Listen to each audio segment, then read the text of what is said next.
that NaVi topic actually connects to this, but maybe you didn't see why. So do you want to do it? We can get into the NaVi one because that's obviously the first one that that comes to mind, i.e. Because I mean, there have been several articles recently written about NaVi, and Richard's latest article kind of touched on them indirectly a little bit. I mean, pretty directly, never mind. But like it was a big article. There's a lot of topics covered, but he does cover NaVi in it. That's his last article of Behind the Iron Curtain, which definitely recommend to all of you guys. It'll be down in the description. I highly recommend you guys take the time to read it because once again, Richard is just dropping bombs and doing a terrific job with it. But there's also different in terms of like who actually ends up owning NaVi now these days. That was one of the major stories. Major. I mean, you would think that this would make ruffle some feathers, that people would be interested in it or not. But when one of NaVi's major sponsors, which is a betting company, then turns around and actually becomes the owner of NaVi, apparently, this is what this article claims, is that that they are owned by NaVi, that NaVi are owned by was it GGBet? Who's a long-time sponsor, obviously. Long-time sponsor, title sponsor, that they then for a year, allegedly, according to this report, they were the title sponsor for a couple of years, and they allow a competing brand to buy the title sponsorship. So 1xBet, I believe it was, they came in, gets that title sponsorship for a year to misdirect your attention essentially, and to say, hey, we're not actually more involved anymore than we're no longer involved with NaVi. Look, if we owned NaVi, why would we allow our direct competition to own that title sponsorship?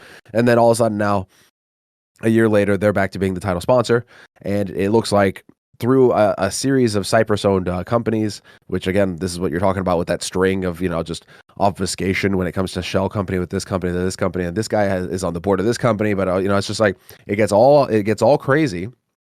But it does seem like allegedly NaVi now are owned by a gambling company. And as you say, where's the uproar? By the way, think about how that didn't even make it to the top of the Reddit. Carlos does a tweet, and it's the end of the world. A betting company owns what was the best team in the world last year that has the greatest player ever.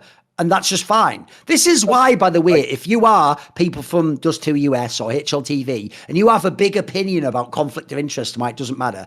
Don't talk, because you won't call out NaVi for that. You won't press that matter until something's done about it. You're just here to be your own journalistic version of the water cooler, where you're just going, but I think this, I think it's not that big a deal because they wouldn't cheat against each other. This is why conflict of interest matters. If you allow a betting company to do this, remember this, Semmler, there was a detail a lot of people will forget that Richard also reported on earlier this year. Do you remember early this year, I think it might even have been at Katowice, it was either Blast Groups or Katowice, there was actually a fucking time where a NaVi player, I think it was Electronic, intentionally rigged a prop bet to let a fan win a prop bet with the help of a commentator. What happened was a fan said something along the lines of like, why doesn't anyone use the Negev? Like, the odds are really crazy. Imagine if someone was to buy one in this game, the odds are like crazy as a prop because no one ever buys it, right? And so some commentator, dickhead in the CIS scene, a real famous commentator, not some nobody, it was like the equivalent of if you or Anders was like, hey, you won't believe this on broadcast. Like,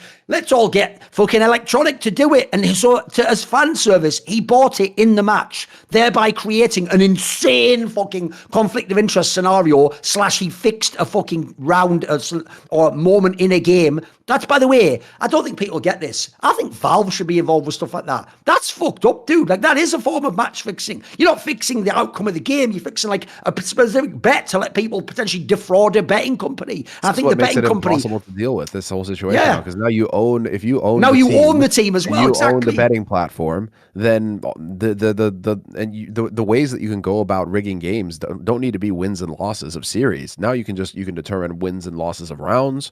Of maps, like you say, if you buy a weapon, don't even need to use a weapon. It's just maybe like this weapon gets bought in this game. There's all sorts of ways that you can come around this and find ways to make money. Supposedly that's what they do. Again, I'm not going to say too much because I don't want to fucking go to my car and turn the fucking engine and say goodbye. Oh, coincidence again. Like, all you need to know is this. You guys are idiots if you think the way they do betting, like the conception of idiot striker who can't understand any other form of betting and match fixing. They don't really just say to the players in the Lakers, you better lose game 4. That's too obvious. That's too many leaks. What they do is this. The number one style of betting that you manipulate is the spread. All you tell them is this. You can even win or lose. You just have to be by this many points. That just means at the end of the game, make sure you let a 3 in. Make sure you play defense harder. Put 2 in. Get our best free throw shot. You know what I mean? You can do all. There's so many ways. Again, this is why it's not like betting was invented yesterday, guys. It's been going on in sports for so long that people have gotten very sophisticated. And so in esports, the same thing's going to happen and probably is already happening. So yeah, basically, if, as Richard's last article said, well, the one that was about this, that you can't basically stop match fixing. Well, the one thing you can stop is fucking betting companies just directly owning the team and therefore having like a mad conflict of interest. Because if you don't get it, think about what if the betting company had an insane line on NaVi, because NaVi's the number one team and often has very low odds. But then NaVi was in a scenario where if they actually win this match that otherwise doesn't matter, Semmler, maybe it's a pro league round robin and they've already won 4 games and the last one doesn't matter. You just have them lose and that's how you make back all your money from people who bet on NaVi and were winning. That's where NaVi, the team, should want to win, but the betting company would have a scenario they want NaVi to lose and you have a conflict of interest. And I don't care that people go, but they wouldn't do it. But wow, Simple's not that kind of, that's irrelevant. That is irrelevant. You can't allow that door to be open. But then the other thing about this story that's mad to me, by the way, is obviously this spins in. If you don't know, Richard's series is an ongoing one, this esports Iron Curtain one. This is, by the way, it's so perfect he's doing this in his last year, because this is going to be one of the fucking gems of his career. This series is already amazing. He's already nailing so many different aspects and verticals within this umbrella of the conflict and how it's affected CIS esports and the wider world.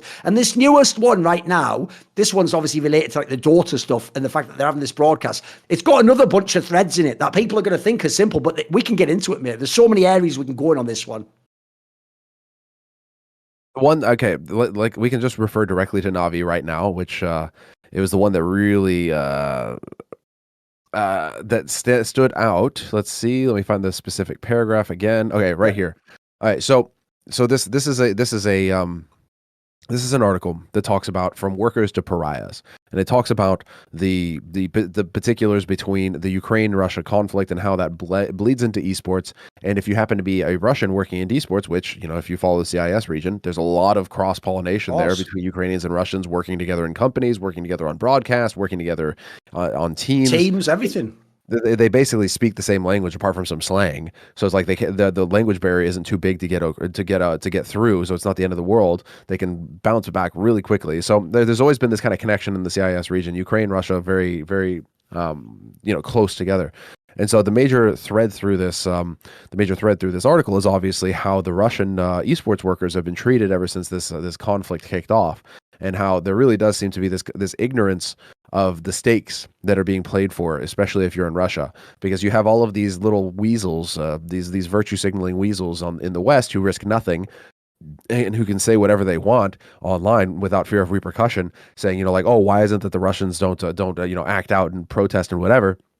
And it's like, well, because there are extremely real consequences for the Russians, where they're talking about years in forced labor camps and forced prison, like the years in prison.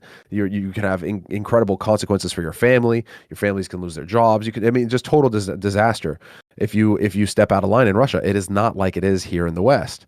And so already there's this thread going through this article where Richard is really trying to outline this, how, you know, certain Russian workers have really tried to do their best to stay in esports, but even when they do stay in esports, you know, it's very difficult to get paid, because now all of, you know, Swift, the credit cards, all of that sort of stuff has fallen apart. Like all of the companies have stopped doing business in Russia, so just even getting paid can be an issue. And then that's also not that's not even the worst of it. NaVi themselves as a company made a statement that essentially something like they wouldn't be paying anyone who required the money to be sent to Russia or Russian bank, I believe was the statement even. Yeah.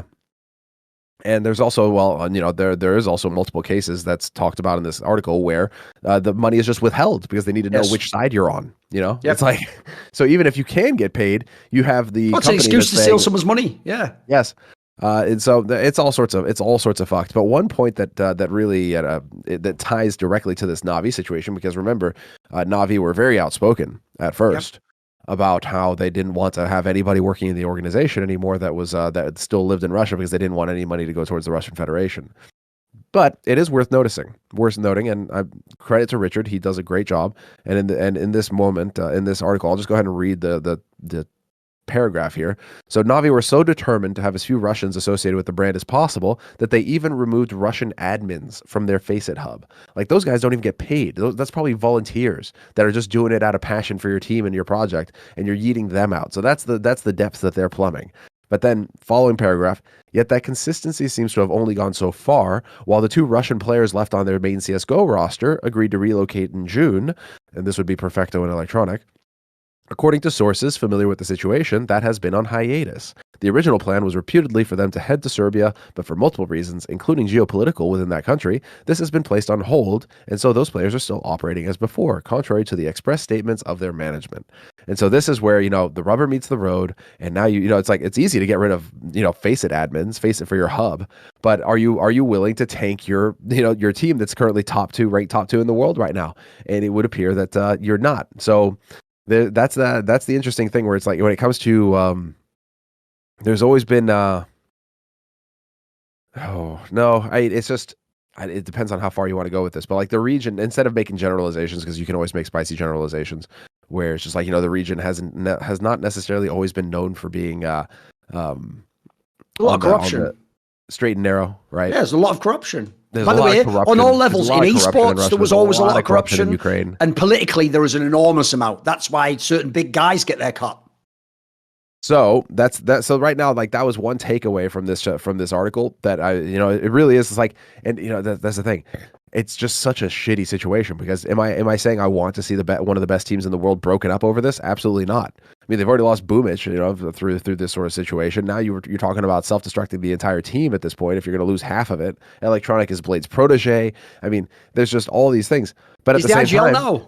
Once again, do we ask for consistency? Do we ask for there to be a comment, like a thread through this, where it's just like, okay, this is the stance that you've publicly taken, this is the position that you're on. Are you going to enforce this or not? And it would appear that no, it would appear that is not the case, and that they are not going to go through with it, or at least as it stands right now. So once again, the question could be very well, is it the new ownership that's coming in and saying, like, listen. We're not about to tank our number one brand. The brand that's like the team was simple, that's making this ship float. We're not about to sink that for the sake of virtue signaling, or it could be something else. But I mean, what's your take on this situation? Have you read the article? Awesome. Right. First of all, what I would say is this.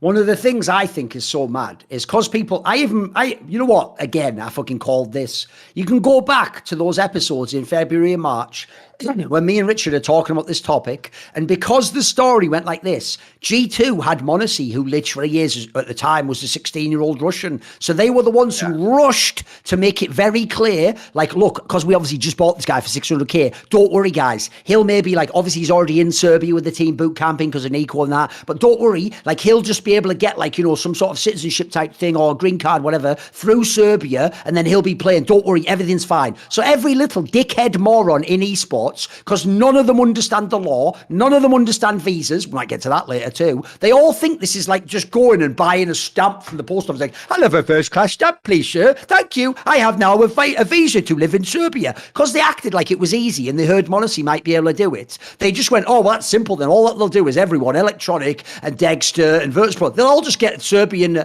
nationality.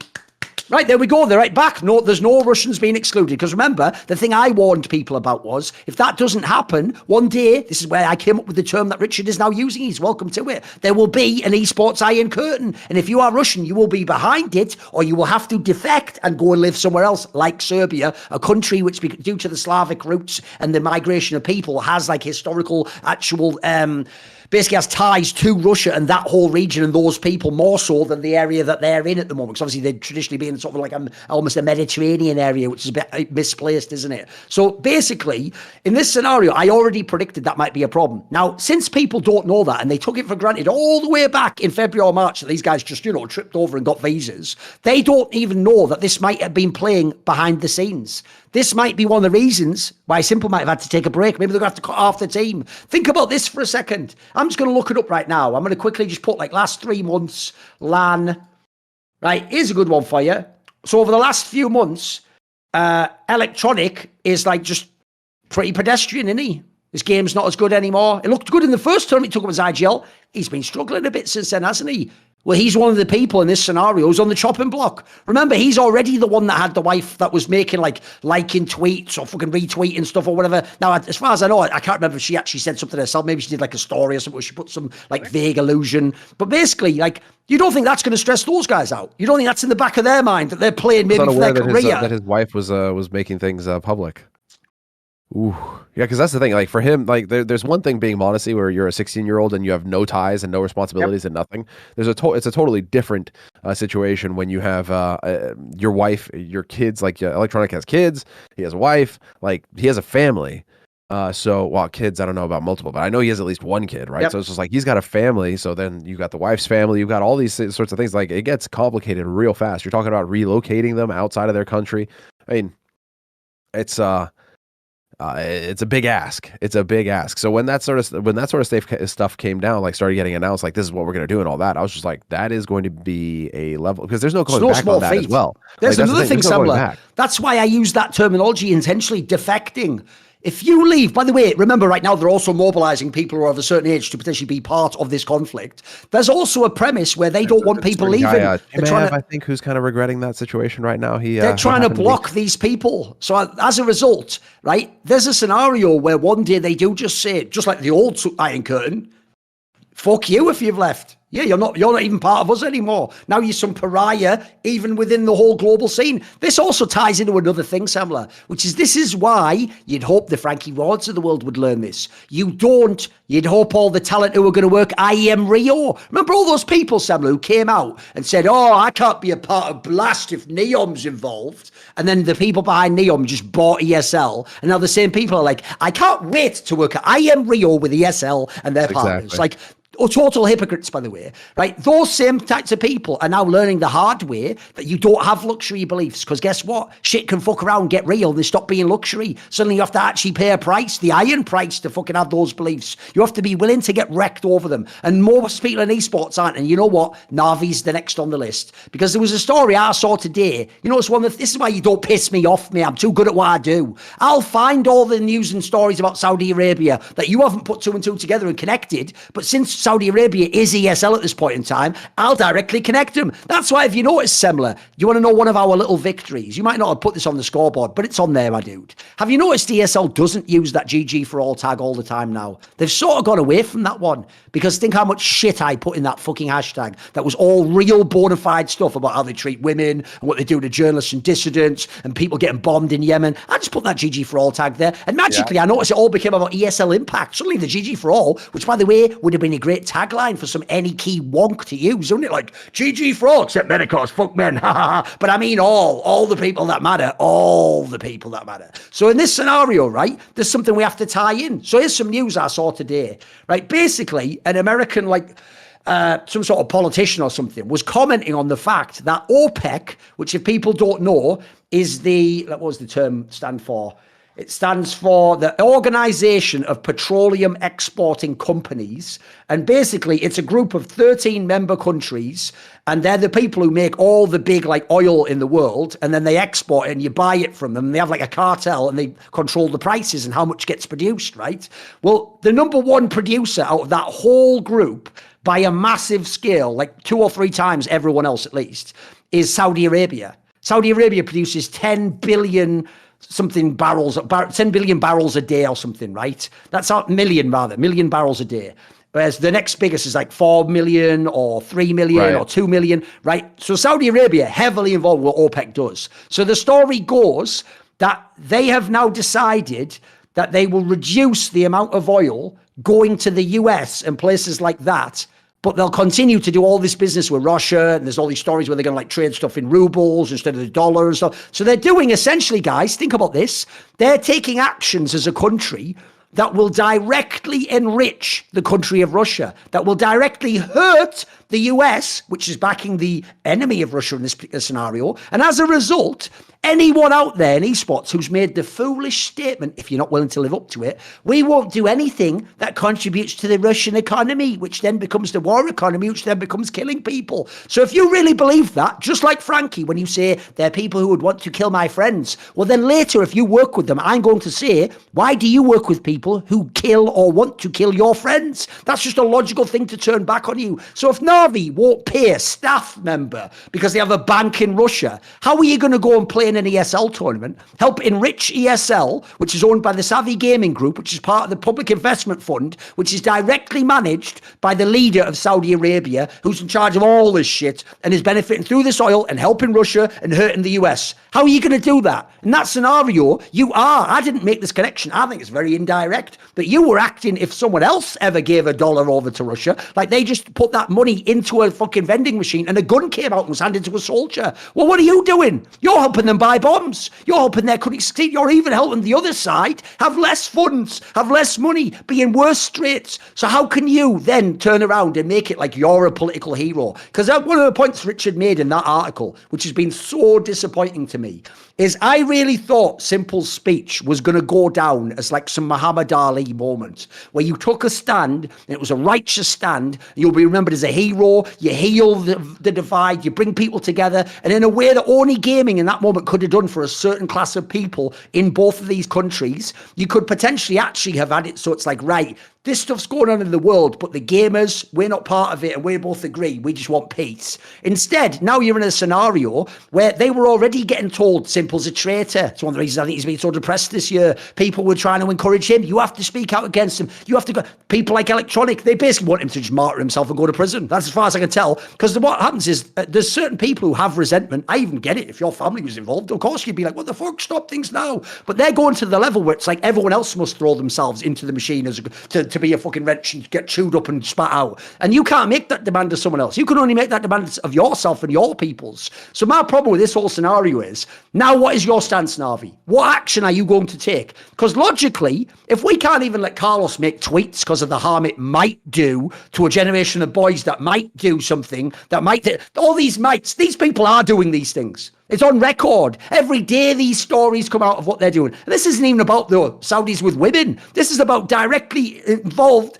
in business moves that affect the war effort, that affect the geopolitical situation. So in this scenario, you can't stay silent because you put yourself on front page. You put the spotlight on yourself because you put the spotlight to do your little dance to get all the applaud, didn't you? But now you actually have to pay the piper. And they're not going to, by the way. I'm the only one who brought it up on Twitter. No one cares. Everyone's just going to let this one roll back. No one cared about the betting sponsors. No one really cares. The real problem is this. People just care about drama. They care about spicy stuff that's really easy to palate, little applesauce with a bit of fucking chili pepper in. That's all they want. They don't want like real substance. They don't want meat and potatoes. They don't want actually like get into the topics. Consequence. Whatever happens, it's just like it's inconsequential. It's just a little bit of titillation that happens on the daily, and that's what you can get, because there's no there aren't going to be that many people who are actually follow the thread and who are looking for consistency. And so that's the real issue with all of this political grandstanding that's now come into what used to just be about entertainment for the most part. I mean, apart from moments here and there, Muhammad Ali is one of them, right, where it did take on something bigger. I mean, sports was escapism, just like video games used to be escapism, just like, it's just a form of like, okay, I'm tired of dealing with the world right now. I've got all that stuff that's like the real world consequences. Cool. I'm going to sit down on the couch and watch the game. I'm going to disconnect from this for the next 2 to 3 hours, and then I'll be able to come back into the world after I've relaxed. Now the problem is that the world is in the gaming as well, because they've wanted to bring that into it as well, as if like that's the new sport or that's the new form of entertainment is the world. But now that they brought the world into it, like I want to say that it's an issue, except that even in sports it doesn't seem to be. Even in sports, it seems like viewership is still there. Even though they're doing all of this grandstanding, I mean, it just drives me up the wall. It's why I don't watch sports anymore. I hardly watch anything. Like I watch niche things, and I even have a problem.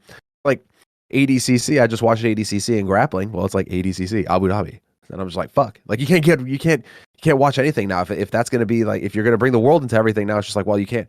Like, what do you do if you want to get away from this stuff, because now it's all pervasive. It's everywhere. Then the other angle, let's spin it into the Dota one, because I've got a little take on that. But set it up. One, yeah, set up the story on that. No, I mean, story one is here where on the Dota side of things. So this is where I kind of got a little bit of information. There was a couple of articles brought up about it, because it's obviously Dota is also a game that has a lot of bleed into the CIS region, a lot of Ukraine, a lot of Russian. It's enormous there. As far as I know, it's bigger than CS, mate. broadcast. Whenever I went there, it seemed like a way bigger game than CS. Oh, it's huge. Dota is huge in the CIS region. I mean, you've got mega fans. You got guys like Puppy and Dendy, and like just Dendy is still in the mix, and Hovost, and like all those guys. Like you got legends that are still in it, and Hovost is still part of the broadcast. So I mean, like, it's a huge region, but they're also going through their own issues. And one of the big issues that came up recently was the fact that the TI talent announcement got made. And so immediately people start comparing the numbers in terms of like where is it happening? Where is it happening? Because the broadcast is going to be remote. It's not going to be on location in Singapore. It's the broadcast was going to happen in Norway for a portion of it. And because there's multiple languages involved with TI, there's so many people that are involved in this broadcast. You know, Valve had to find multiple locations to house everybody. And so I think the main issue was that now the CIS region broadcast, the CIS language broadcast, is now going to happen in Kazakhstan, because apparently Norway has rescinded visas to Russians. And so when the majority of your broadcasting talent is Russian, you're already going to have a problem there. You're not going to be able to get them into Norway to actually take part in the broadcast there. And so somehow Valve, at the last moment, have managed to put together a broadcast over in Kazakhstan. And so it looks like you'll be able to do the CIS region broadcast from Kazakhstan.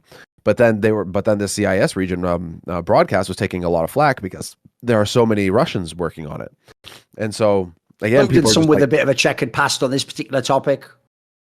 A lot of it. I mean, those are the broad strokes. Is that, you know, now they're going to be looking at how many. Like, it's so weird. You know, it's like the Stockholm Major. The way that I feel now, it's like the Stockholm Major, where it's just like, well, there's no women on this broadcast, or no people of color or whatever.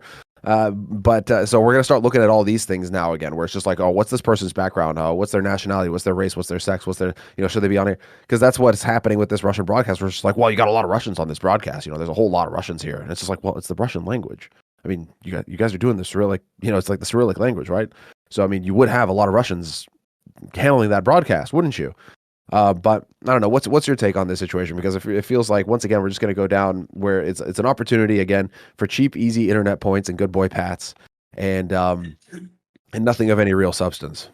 Well, I actually have a very unique take, and I have some information people probably don't know. Obviously, I won't claim to be an expert on the topic, but this is some things from my own experience and reading that I've found out that'll be very pertinent to this topic that no one probably knows about. So first of all, there are literally people in the Ukrainian side of esports. I've hinted at this on past episodes, especially ones that Richard was on, but Richard himself just overtly says it in this article. I'm just not going to reference their names because I do not think they deserve to be talked about at this point in time due to the things they've done and said. And these are figures who are literally connected with dangerous, violent, far-right extremists who have killed people and done really extreme things. These are directly people in esports saying these things, liking these tweets, putting these messages out on social media, and they are not going to be in any way reprimanded or punished because it is basically they are having a blind eye turned by the regime, as it were, of esports, and because everything's perceived as one side's totally evil, everyone who's from that country, and the other side must be totally innocent, pure, virtuous people. It's just sort of the elephant in the room and no one wants to talk about it. As I said, it's in Richard's article. You can go read it. But what I will say is this. Some of those elements famously even made statements like,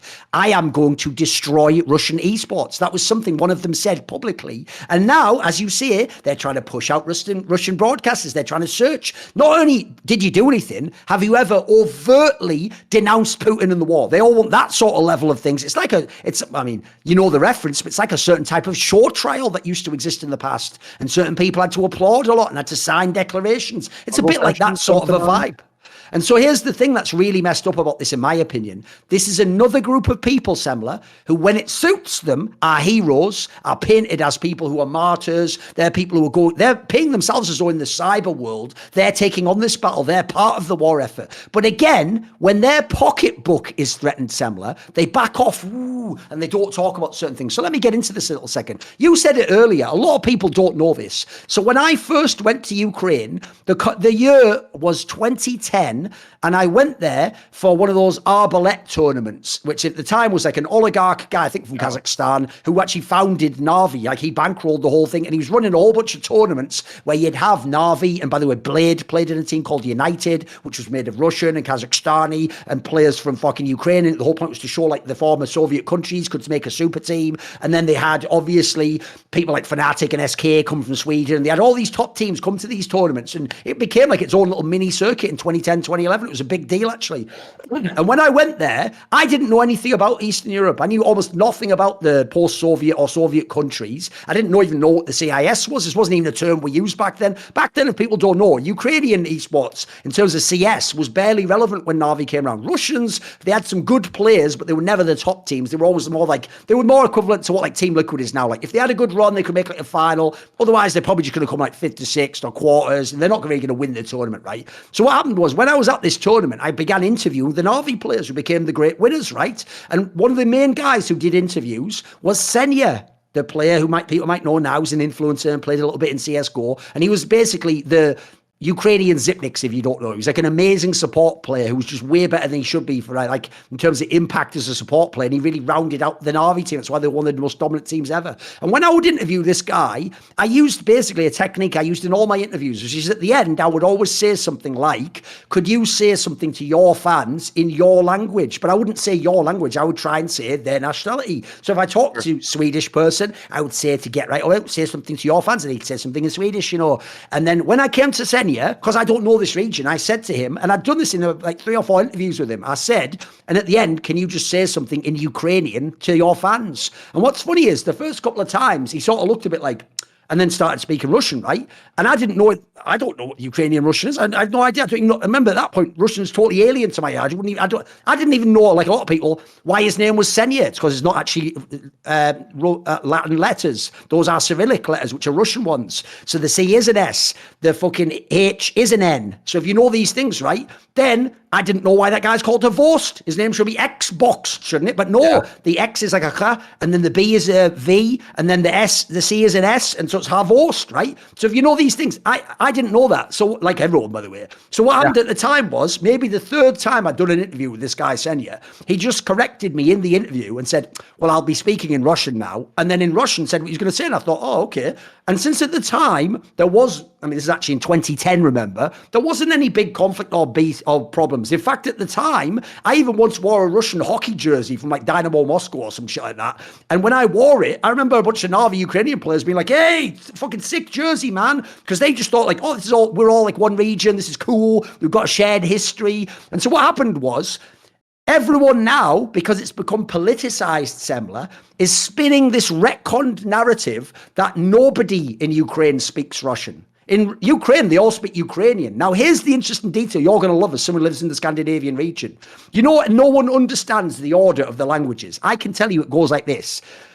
Norwegians understand Swedes perfectly when they speak. Swedes, in theory, understand almost everything Norwegians say, but they can be a little bit off with some words that are slightly different or the accent. But generally, that's why you could have Rain could have played in Fnatic. That would have made sense. Now, technically, Norwegians and Danes speak the same language, but that's only if it was written down. So a Norwegian can understand written down Danish, but if the Dane speaks, his accent is so thick and his pronunciation is so different, he won't understand what he's saying. And so as a result, in this scenario, it's like the Norwegian and the Danish example. Ukrainians basically speak a language, as far as I know, that is very similar to Russian, as you say, with a few tweaks and things different. But the problem is, because the Ukrainians the whole time, some of them have spoken Russian and they've had Russian media, and they once were obviously part of a massive superstate, they all understand. They're like the Norwegians. They understand the Danes, so they understand the Russians. But the Russians, even though it's a similar enough language, famously, they don't. It's why you might have heard some mad things where there's been war crimes, basically, where what happened was someone like said to some guy who they thought was a Russian, actually another Ukrainian, like, say this phrase, and if you didn't say it perfectly, they're like, oh, he's obviously a Russian, he can't say it, and the people were getting attacked over this shit. So basically, they now try to spin it because they're trying to make themselves as distinct as possible and show there's no connection whatsoever, and that's all just some Soviet shit. They're now trying to spin it like we speak Ukrainian only. Well, as far as I know, the Russians don't really know Ukrainian, but most Ukrainians, especially ones in esports, do speak Russian. As you say, the broadcast is Russian. So now let's rewind to all these Ukrainian figures in esports who are coming up with these big statements like, we'll destroy Russian esports. esports. You shouldn't even be allowed to get money if you're there. You must decry them. Well, here's the obvious thing to say, like Semmler said before. You know, when you say that, like, there's a lot of Russians on this Russian broadcast. I've got a really weird question. A lot of Ukrainians. Because here's the weird thing. If I was totally against that, and I viewed that as like an invader language, and that it was evil, and that I don't want any conflation of our cultures, do you know what I would have done the day that all this stuff happened? I'd have said, we need a Ukrainian broadcast. You know what? Fuck that. I'm not appearing on their broadcast. I'm not speaking their language. I'm not helping people in their scene get enjoyment and think things are still a laugh and play video games. I'm not going to help their economy, potentially, depending on what's going on with the companies, and help people also. I'm going to go on a broadcast and help some other guy take money back to Russia. I'd go, nah, because remember, in this scenario, I'm putting myself in the position of the hyper-nationalist in esports. So here's where it gets really interesting. You know why they wouldn't do that, Semmler? Because I've just explained it to you. If you went to a Ukrainian-only broadcast, that whole Russian section of fans, who I'm sure make up a massive amount of why the Russian broadcast has been huge in esports, they're gone, mate. And even more so, they'd have their own broadcast, wouldn't they? So notice that's not on the table. Here's what's on the table, Semmler. We take over your broadcast. You all get out, but keep the same language so all the fans stay, but you get out unless you're willing to basically like sort of fuck yourself up. And you're not even going to be on our side. You can just be in no man's land at that point in time. You're fucked with old Bolter. So notice how these big figures, these massive bold voices with the big swinging dicks with flags everywhere, connections to literally people doing evil shit. Why aren't they coming out saying, I don't want to be a part of this? In fact, you know what? I'm only going to speak my language from now on, because their pocketbook could be hurt, because they wouldn't work TI, because there wouldn't be an enormous broadcast, because they'd go back to being just someone from their scene, and they're not willing to do that. So yet again, doesn't matter how reckless people talk online, they don't want to live that in real life. I know a lot of that probably seems like out of nowhere, but this is what's going on behind the scenes, guys. Want to see more cool, funny, interesting clips based on topics from my content? Well, subscribe to this channel then, or, you know, be a pleb and don't.